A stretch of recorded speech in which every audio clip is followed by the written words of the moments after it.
Hello friends, स्वागत है एक बार फिर से हमारे चैनल ऑल अबाउट लर्निंग पे। तो आज का जो हमारा नेक्स्ट टॉपिक है वो torque acting on dipole placed in electric field के नाम से।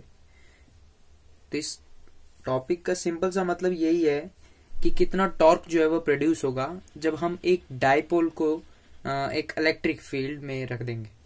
ठीक है, जैसा कि आप देख पा रहे होंगे डायग्राम में ही आपको पता चल रहा होगा कि यहाँ पर एक इलेक्ट्रिक फील्ड जो है वो यहाँ पर प्रोड्यूस कराया गया है, जिसके बीच में ये माइनस क्यू और प्लस क्यू के नाम से यहाँ पर एक डाइपोल को यहाँ पे प्लेस कर दिया गया है, जिसकी दूरी जो है वो 2a के नाम से यहाँ पर रखी गई है और इसे नाम जो है AB दिया हुआ है। वहीं इसको अगर राइट ट्रायंगल में हमें इसे ड्रॉ करके यहाँ पर रखा हुआ है इमेजिनरी लाइंस के साथ, हमने इसे राइट ट्रायंगल बनाया हुआ है जिसका नाम यहाँ पर C दिया हुआ। तो ये पूरा ट्रायंगल जो ABC के नाम से यहाँ पर आप देख पा रहे होंगे कि ये A से लेके B तक ही ये ही एक डाइपोल है। ठीक है, बाकी की चीजें बाद में समझते हैं। Let us take an electric dipole AB। यहाँ पर A ये B हमने यहाँ पर एक इलेक्ट्रिक डाइपोल जो है वो यहाँ पर लिया है।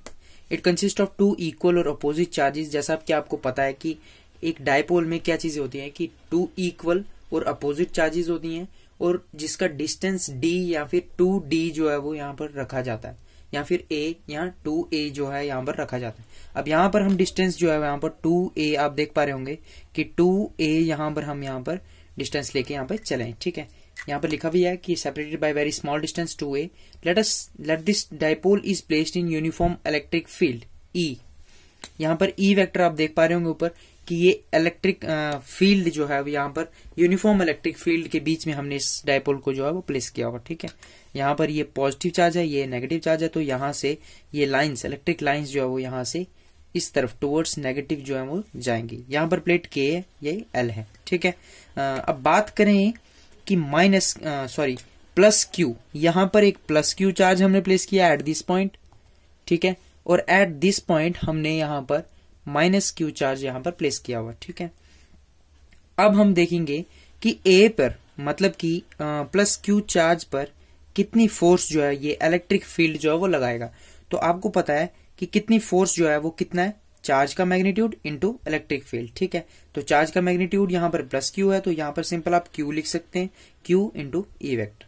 तो इसकी जो डायरेक्शन होगी इस फोर्स की, मतलब इस फोर्स की जो डायरेक्शन होगी वो किस तरफ होगी, डायरेक्शन होगी जो E वेक्टर की है, क्योंकि ये इस तरफ की तरफ डायरेक्शन में ये फोर्स जो है वो इस तरफ लगेगी। ठीक है, वहीं दूसरे की बात करें अगर हम आगे देखेंगे माइनस क्यू चार्ज जो कि पॉइंट B पर है, माइनस क्यू जो चार्ज है इस पर कितनी फोर्स जो है इलेक्ट्रिक फील्ड लगेगी। आपको पता है कि ये माइनस चार्ज है और यहाँ पर पॉजिटिव है। ठीक है, पॉजिटिव इलेक्ट्रोड यहाँ पर है, तो माइनस पॉजिटिव को क्या करेगा, या फिर माइनस पॉजिटिव की तरफ अट्रैक्ट होगा या रिपेल। तो ऑब्वियस है ये अट्रैक्ट होगा, तो फोर्स जो है वो फोर्स जो है इस तरफ लगेगी। जैसा कि यहाँ पर भी आप देख पा रहे होंगे पॉजिटिव जो है वो नेगेटिव की तरफ जाएगा और यहां से ये नेगेटिव पॉजिटिव की तरफ जाएगा। तो ये फोर्स आप इस पेन को सपोज करिए कि ये एक डाइपोल है। ठीक है, तो एट दिस पॉइंट ये आप अपना A पॉइंट समझिए और इस पॉइंट को आप अपना B पॉइंट समझिए। यहां पर इस तरफ आप एक नेगेटिव इलेक्ट्रॉन लेके चल रहे हैं और इस तरफ आप एक पॉजिटिव इलेक्ट्रॉन लेके चल रहे हैं। ठीक है, यहां पर नेगेटिव है तो पॉजिटिव की तरफ ये अट्रैक्ट होगा, यहां पर पॉजिटिव है तो ये नेगेटिव की तरफ अट्रैक्ट होगा। तो ये वाली फोर्स उस तरफ जाएगी और इस तरफ वाली जो फोर्स होगी वो इस तरफ की तरफ लगेगी, मतलब कि इस डायरेक्शन में लगेगी। तो ये जो है आपका डाइपोल कुछ ऐसे मतलब कि इस तरीके से आपका टॉर्क जो है वो प्रोड्यूस यहाँ पर होगा। वहीं आगे चल के हम इसके बात करें, आगे चल के देखते हैं। यहाँ पर आप देख पा रहे होंगे कि फोर्स जो है वो माइनस क्यू चार्ज पे कितनी लग रही है। तो आप देख पा रहे होंगे कि फोर्स माइनस क्यू चार्ज पे मैंने आपको पहले ही बता चुका हूं कि ये इस तरफ लगेगी। और दूसरी जो चीज यहाँ पर आगे लिखी हुई है कि डायरेक्शन क्या रहने वाली है कि अपोजिट टू E वेक्टर। तो अपोजिट मतलब कि E वेक्टर जो अगर भी E वेक्टर इस डायरेक्शन में है तो ये इसके अपोजिट यहाँ पर ये जो इसकी फोर्स जो है वो लगने वाली। ठीक है, वहीं इसका जो मैग्नीट्यूड है, मैग्नीट्यूड रिमेन्स द सेम। क्यों, क्योंकि इलेक्ट्रिक फील्ड जो है वो सेम है दोनों पे और जो चार्ज है वो इक्वल है लेकिन अपोजिट है। That's why they are opposite in direction, इसीलिए वो अपोजिट है क्योंकि उनका जो दोनों के दोनों चार्जेस हैं वो अपोजिट हैं। ठीक है, अब यहां पर एक लाइन लिखी भी है कि दीज टू फोर्सेस, जो ये दोनों की दोनों फोर्सेस होंगी, ये दोनों इक्वल होंगी और अपोजिट होंगी डायरेक्शन में। वहीं बात करें कि and they act at different points hence they form a couple. तो जब एक कपल जो है वो अपोजिट और इक्वल फोर्स जो बनाता है तो वहां पर एक टॉर्क प्रोड्यूस होता है।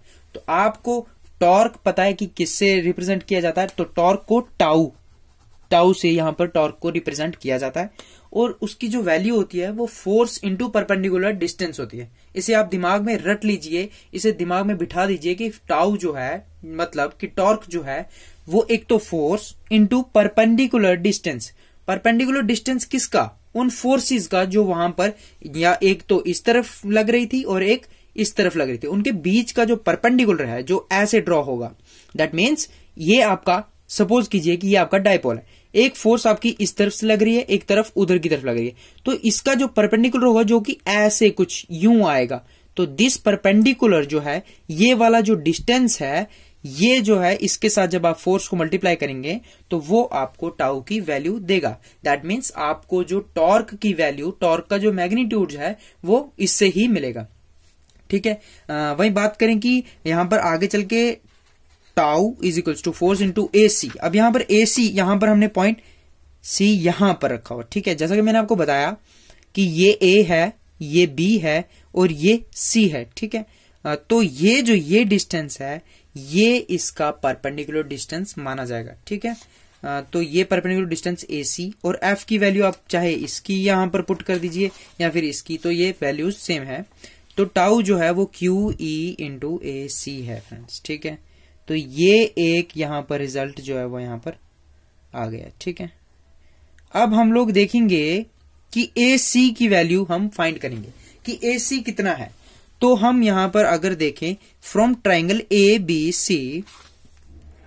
सी ट्राइंगल में से अगर हम साइन थीटा को अगर देखें तो साइन थीटा जो है, थीटा जो यहां पर पॉइंट बी पे प्रेजेंट है, तो थीटा उस हिसाब से ये परपेंडिकुलर बन रहा है और ये हाइपोटेन्यूज।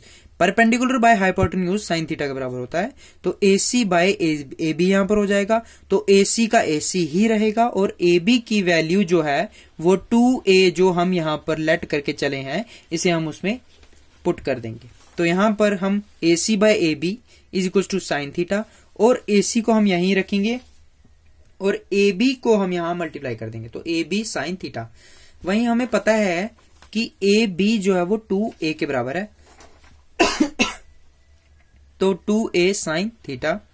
अब हम 2 को जो है वो जब 1 में हम पुट कर देते हैं तो हमें पता है ए सी अगर हम यहां पर पुट कर देंगे तो tau is equal to q E into 2a sine theta. वाह, ये जो है ये आपकी टाउ दैट मीन्स टॉर्क की इक्वेशन जो है वो ये आ गई है कि टॉर्क जो है एक डाइपोल का जब एक इलेक्ट्रिक फील्ड में उसे रखा जाता है तो कितना होता है, तो वो होता है क्यू ई डॉट या फिर मल्टीप्लाई 2a साइन थीटा के बराबर। ठीक है, वहीं आगे अगर हम देखें इसको फर्दर, अगर हम इसे निकालने की कोशिश करें तो आप सोच सकें कि टाउ जो है, आपको पता है कि डाइपोल मूवमेंट आपको हमने पढ़ाया हुआ है कि डाइपोल मूवमेंट जो है वो किसके बराबर होता है, वो चार्ज इनटू उनका डिस्टेंस, उन दोनों चार्जेस का डिस्टेंस के बराबर होता है। किसी एक चार्ज, फिर से सुन लीजिए, कि किसी एक चार्ज का मैग्नीट्यूड इनटू उन दोनों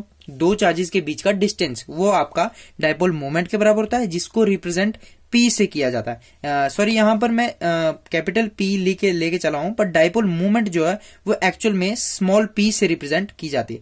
तो आप इसे स्मॉल से ही करिए ताकि ये ज्यादा बेहतर लगेगा। तो स्मॉल p से आप जब इसे रिप्रेजेंट करते हैं तो q डॉट 2a जो है वो p के बराबर होता है। तो इस हिसाब से टाउ की जो वैल्यू है वो पी ई साइन थीटा के बराबर आ गई।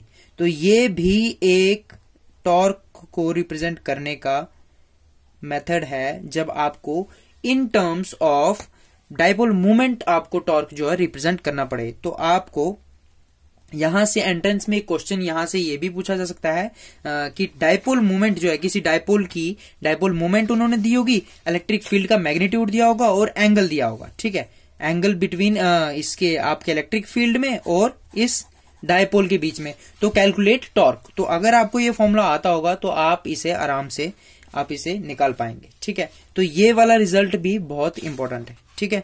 वहीं आगे हम अगर इसके वेक्टर फॉर्म में अगर इसे देखें तो सिंपल आप टाउ का vector P vector into E vector आप इसे लिख दीजिए, ठीक है। वहीं बात करें कि इसकी डायरेक्शन जो होगी वो perpendicular to the plane of the paper inwards होगी, ठीक है। आगे अगर हम इसके स्पेशल केसेस की अगर हम बात करते हैं तो व्हेन डाइपोल जो है, dipole is held in direction of E vector, that is theta जो है वो 0 डिग्री यहां पर रखा गया। तो यहां पर आप ऐसे समझ लीजिए ये आपका पॉजिटिव इलेक्ट्रोड है, ठीक है। इस तरफ आपका नेगेटिव इलेक्ट्रोड है, यहां से आपकी लाइंस, इलेक्ट्रिक लाइंस जो है वो इस तरफ जा रही हैं, ठीक है दोस्तों। तो यहां पर ये कह रहा है कि जब आपका थीटा 0 डिग्री हो जाए, तो 0 डिग्री के केस में आप सिंपल यहां पर माइनस क्यू को रखिए और यहां पर आप प्लस क्यू को रखिए, ठीक है। तो इस केस में क्या होगा, साइन थीटा जो है वो 0 डिग्री हो जाएगा, और आपको पता है कि साइन 0 डिग्री जो 0 डिग्री हो, तो इसका मतलब यहां पर कोई भी टॉर्क यहां पर एक्ट जो है वो हम पर नहीं करेगा, ठीक है। यहां पर लिखा भी है कि इन दिस केस टॉर्क जो है एक्टिंग ऑन डाइपोल जो है वो 0 हो जाएगा, और डाइपोल जो है वो सेड टू बी स्टेबल, या फिर इक्विलिब्रियम आप इसको कह सकते हैं कि बिल्कुल स्थिरता में आपका ये डाइपोल मोमेंट जो टॉर्क जो है वो हो जाएगा, ठीक है। नेक्स्ट केस हम अगर इसका देखें कि जब आपका जो डाइपोल है उसको हम 180 डिग्री की केस में रख दें, अगर 180 डिग्री अगर उसका एंगल लग दिया जाए, that means against the electric field अगर हम उसे रखें, तो उस केस में क्या होगा दोस्तों, ये कुछ आपका इस तरीके से आपकी इलेक्ट्रिक फील्ड है, ठीक है। अब ये आपकी इलेक्ट्रिक फील्ड है। अब यहां पर आप माइनस क्यू रखेंगे, इस तरफ आप प्लस क्यू रखेंगे, और इसकी जो डायरेक्शन होगी वो opposite to the electric field होगी, ठीक है।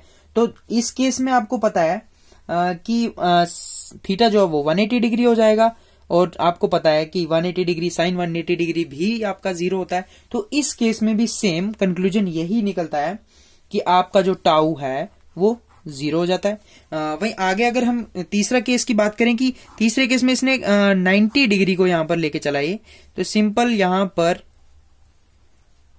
आप समझिए कि ये आपकी इलेक्ट्रिक लाइंस आ गई, और अगर आप अपना डाइपोल को कुछ इस तरीके से प्लेस कर देते हैं, यहां पर आप माइनस क्यू रख दीजिए और ये प्लस क्यू रख दीजिए, इसकी डायरेक्शन जो है वो अपवर्ड्स रहेगी, ठीक है। तो इस केस में क्या होगा, आपको पता है ये इलेक्ट्रिक लाइंस, ये सपोज कीजिए ये इलेक्ट्रिक लाइंस जा रही हैं, और ये आपने यहां पर डाइपोल यहां पर रख दिया, तो इनके बीच का जो एंगल है वो परपेंडिकुलर बन रहा है, दैट मीन्स 90 डिग्री।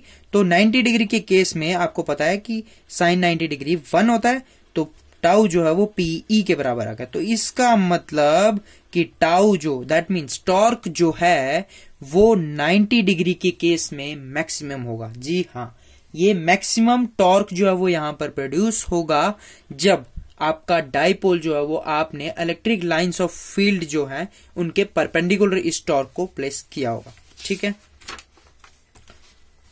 तो ये था हमारा आज का topic, torque acting on dipole, कि डाइपोल पे कितना टॉर्क जो है वो प्रोड्यूस होगा जब हम उसे यूनिफॉर्म इलेक्ट्रिक फील्ड में हम उसे प्लेस करेंगे, ठीक है।